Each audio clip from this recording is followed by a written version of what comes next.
আমার প্রিয় ছাত্রছাত্রীবৃন্দ, বিদ্যাসাগর ইউনিভার্সিটির অন্তর্গত বিভিন্ন কলেজে যে সমস্ত ছাত্রছাত্রী 6 সেমিস্টারে পড়াশোনা করছো এবং তোমাদের বেঙ্গলি মেজর পেপার রয়েছে, তোমাদের জন্য এই ভিডিওটি অবশ্যই ভিডিওটি শেষ পর্যন্ত দেখবে, কোনো রকমের স্কিপ করবে না, তাহলে তোমাদের এই প্রয়োজনীয় ইনফরমেশন তোমরা জানতে পারবে না।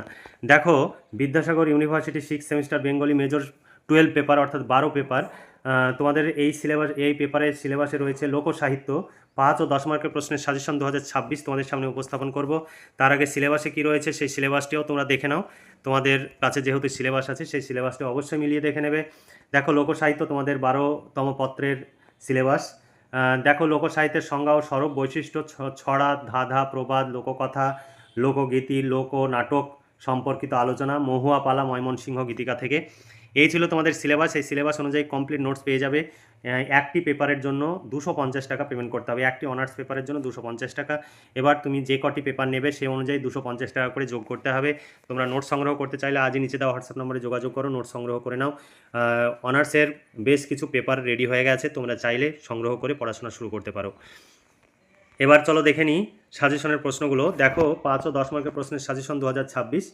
1 নম্বর প্রশ্ন, লোকসাহিত্য কাকে বলে, লোকসাহিত্যের বৈশিষ্ট্যগুলি উল্লেখ করো, লোকসাহিত্যের সঙ্গে শিষ্ট সাহিত্যের পার্থক্য আলোচনা করো। 2 নম্বর, এখানে আরও অথবা প্রশ্ন রয়েছে, লোকসাহিত্যের বৈশিষ্ট্যগুলি সংক্ষেপে আলোচনা করো। তারপরে ছড়া কাকে বলে, ছড়া কেবল শিশুদের নয়, আপামর জনসাধারণের উদাহরণ সহ আলোচনা করো। ছড়ার সংজ্ঞা দাও, ছড়ার বৈশিষ্ট্যগুলি উদাহরণ সহ লেখো। প্রবাদ ও ছড়ার সংজ্ঞা ও বৈশিষ্ট্যগুলি উভয়ের সাদৃশ্য বৈসাদৃশ্য আলোচনা করো। প্রবাদের সংজ্ঞা বৈশিষ্ট্যগুলি উদাহরণ সহ আলোচনা করো। লোককথা কয় প্রকার ও কী কী, লোককথার সাধারণ বৈশিষ্ট্যগুলি আলোচনা করো। তারপরে প্রশ্ন, লোকনাটককে লোক জীবনের সুখ দুঃখ হাসি কান্নার কথা ব্যক্ত হয়, বাংলায় প্রচলিত যে কোনো একটি পালার পরিচয় দিয়ে বক্তব্যটির সারবত্তা প্রমাণ করো। বা লোকগীতির মধ্যে সমসাময়িকতা স্পষ্টভাবে প্রতিফলিত হয়, এই কথার যথার্থতা নির্ণয় করো। লোকগীতি বলতে কী বোঝো, উদাহরণসহ বিভিন্ন প্রকার লোকগীতির সংক্ষিপ্ত পরিচয় দাও। গীতিকা বলতে কী বোঝো, গীতিকা হিসাবে মহুয়া পালার কতখানি সার্থক আলোচনা করো। গীতিকার বৈশিষ্ট্যগুলি আলোচনা করো। ধাঁধা কাকে বলে, ধাঁধা কয় প্রকার ও কী কী, ধাঁধার সংজ্ঞা দাও, বৈশিষ্ট্যগুলি উদাহরণসহ আলোচনা করো। বাংলা ধাঁধার বিষয় বৈচিত্র্য উল্লেখ করে প্রবাদের সঙ্গে এর পার্থক্য আলোচনা করো।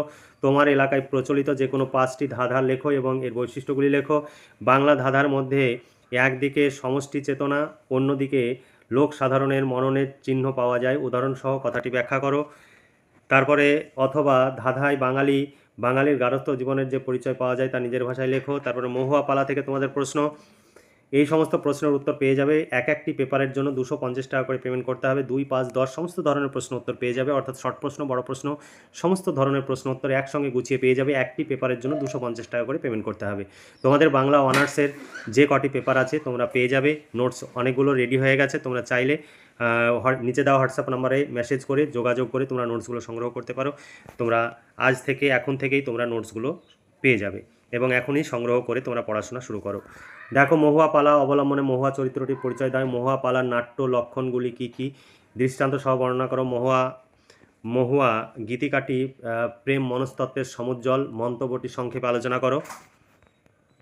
তারপরে প্রশ্ন, নাহি আমার মাতা পিতা গর্ভ সুদর ভাই, সুতের হেওলা আইয়া ভাসাইয়া বেড়ায়, কে কোন প্রসঙ্গে কাকে উদ্দেশ্য করে কথাগুলি বলেছে আলোচনা করো। হুমরা বেদে আপাতত নিষ্ঠুর হলেও সন্তান স্নেহের ফল্গু ধারা তার চরিত্রে বিদ্যমান, আলোচনা করো। তারপরে প্রশ্ন, মহুয়া পালা অবলম্বনে নদ্দার ঠাকুর বা নদের চাঁদ চরিত্রটি বিশ্লেষণ করো। তারপর ময়মনসিংহ গীতিকার মহুয়া পালার নাট্যগুণ বিচার করো। গীতিকা সাহিত্য, ব্যালাড বা গীতি কবিতা, লিরিক এর সংজ্ঞা নির্দেশমূলক পার্থক্য নিরূপণ করো এবং এই প্রসঙ্গে ময়মনসিংহ গীতিকার ব্যালাডের উপাদান ও রচনারীতি কীরূপে সার্থকভাবে প্রযুক্ত হয়েছে তা উদাহরণসহ স্পষ্টভাবে বুঝিয়ে দাও। তারপর ময়মনসিংহ গীতিকায় নারী চরিত্রের তুলনায় পুরুষ চরিত্র দুর্লভ, আলোচনা করো। বাংলায় মাটি যে কী আকর্ষণ, তার স্বভাবের খাঁটি সৃষ্টি এই গীতিকাগুলির সর্বত্র দৃষ্ট হবে। ময়মনসিংহ গীতিকা বর্ণনায় এটা প্রমাণ করে, আলোচনা উদাহরণসহ ব্যাখ্যা করো।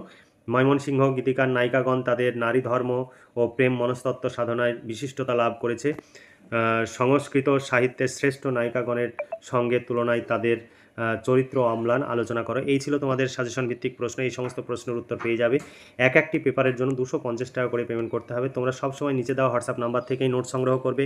এটাই আমাদের একমাত্র অফিসিয়াল নাম্বার, আমাদের দ্বিতীয় কোনো নাম্বার নেই। তাই বাইরে থেকে কখনো নোট সংগ্রহ করতে যাবে না, তাহলে তোমরা কোনো প্রবলেমে পড়লে কোনো সহযোগিতা পাবে না। তাই সব সময় আমাদের কাছ থেকে নোট সংগ্রহ করবে, কারণ অভিজ্ঞ শিক্ষক দ্বারা নোটসগুলো তৈরি করা হয়, প্রচুর টাকা খরচ করে তৈরি করা হয়।